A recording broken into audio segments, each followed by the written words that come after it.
Pinagselosan di umano ni Krista, isa sa mga Kalingap Angels. Sino kaya ito mga Kalingap? Ating alamin at pag-usapan ngayong araw. Pero bago po ang lahat, isang pagpalang araw at gabi sa inyong lahat. Mega love shoutout sa lahat ng ating listeners, viewers, and subscribers saan mang sulok ng mundo. Mapaludon, Visayas at Mindanao. Lalong-lalo na po sa ating mga kababayang OFW. Kamusta po kayo mga Kalingap? At kung bago ka pa lang sa aking munting YouTube channel, huwag ka nang mahiyang mag-subscribe, like, share, and comment. Huwag mo na rin kalimutang i-click ang notification bell nang sa ganon ay updated ka sa aking mga paparating na video. At syempre, patuloy po natin suportahan kina Kalingap Rob at ang ating ama ng Kalingap, ang nag-iisang founder, si Kuya Val Santos Matubang. Kung maaari po ay no skip ads nang sa ganon ay mas marami pa tayong malingap na nangangailangan. At konting paunawa po, kung maaari ay tapusin niyo muna ang kabuoang video nang sa ganon ay akma ang inyong mga komento. At yun na nga po mga Kalingap, mainit pa rin pong pinag-uusapan. Yun pong yakapan issue ni Kalingap Mikoy sa isang Kalingap Angels.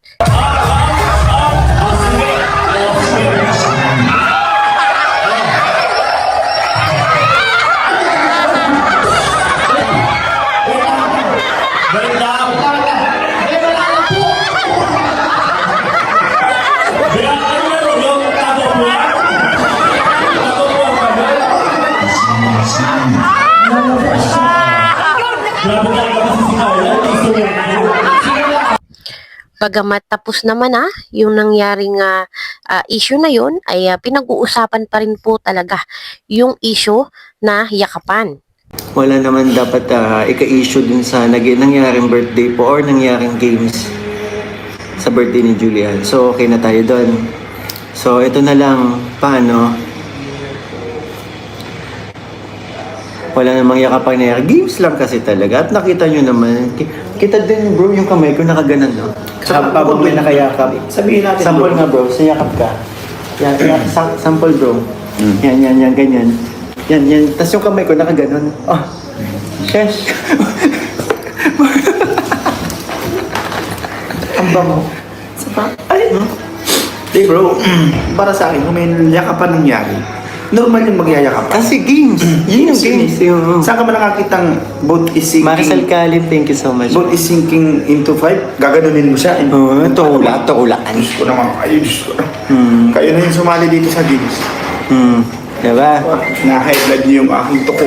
Super saya. Pero okay na yun. At least ka, andun na mismo. Sabi ko nga dun sa live ko last time, nung umaga, abangan nyo na lang yung upload bago maghusga. Yung iba kasi, actually ang daming nakarating sa akin na screenshot na marami nakarating sa akin screenshot kung paano tayo bitawan ng salita about sa ganito ako.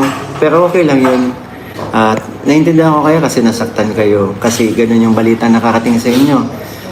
So at least ito na, malinaw ng lahat, walang nangyaring ganun. Okay? Pero ito na nga lang po. May panibago akong pakiusap sa inyo. Sana po makarating din sa mga kasamahan natin. Kasi hindi na po maganda yung nangyayaring Hindi na po maganda yung nangyayari ngayon. Even si Kalingap Rob, pwede ko ba sabihin? Oo. Even si Kalingap Rob po, sa nangyayari ay napanghihinaan na po. Sa nangyayari, nagkakagulo na po. Tulad nito, itong premiere ni Julian na dapat sana masaya ang comment, masaya ang lahat. Ang nangyayari, nagbabangayan ang magkakabilang grupo, 'di ba? Humihiling ako sana na kung nandun na kasi yun given na yun may mga basher talaga tayo may mga basher talaga tayo nagpapanggap na may Chris. Nakita ko, ang daming mga basher na nagpapanggap ng may Chris. And, so, yung kabila, galit, kasi napagsabihan yung sinusuportahan nila.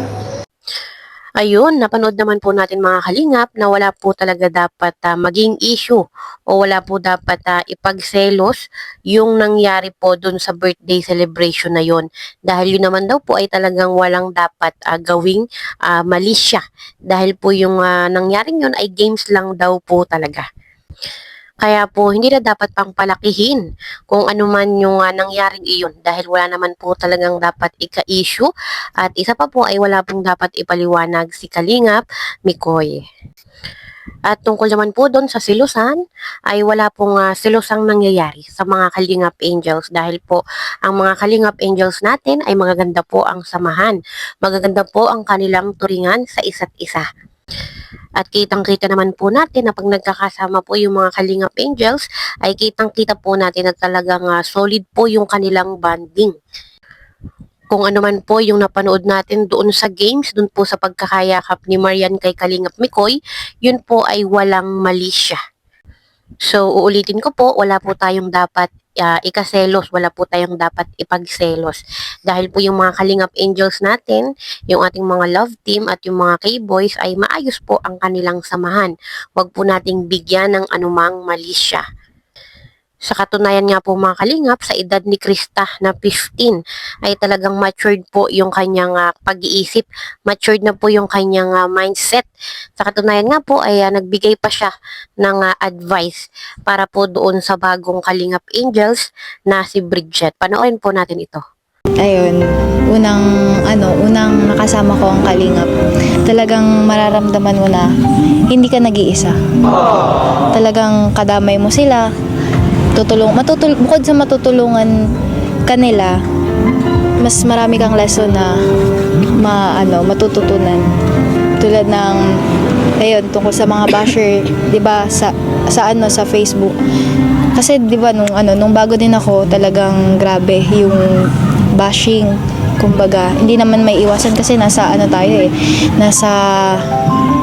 social media tayo. Hindi natin may iwasan na kasi ang mga tao naman hindi naman lahat ng tao na sumusuporta sa atin. Yung ibang tao ganun din yung tingin sa atin. May mga tao na nakikitaan tayo minsan ng mali. Pero dun sa mga minsan sa mga nambabash, din tayo magbase din tayo kasi minsan doon sa mga may nang babash kasi meron silang di nakikita sa atin na di maganda ganun, pero wag tayo magpapa-apekto kasi doon tayo hihilahin pababa pag nagpa-apekto tayo. Yun lang, sana wag tayo magbago lahat, 'di ba? Kung ano man yung marating natin, kung saan man tayo dalhin, 'di ba? Kasama ang Kalingap, wag natin silang kalimutan kasi kung di dahil sa kanila, wala tayo dito. Syempre kina Kuya Rob, Kuya Val, kay Ate Edna. Kung di dahil sa kanila, palagi tayong mag-thank you kasi kung di dahil sa kanila, walang Kalingap at walang ganito, wala silang natutulungan. Kaya yun lang.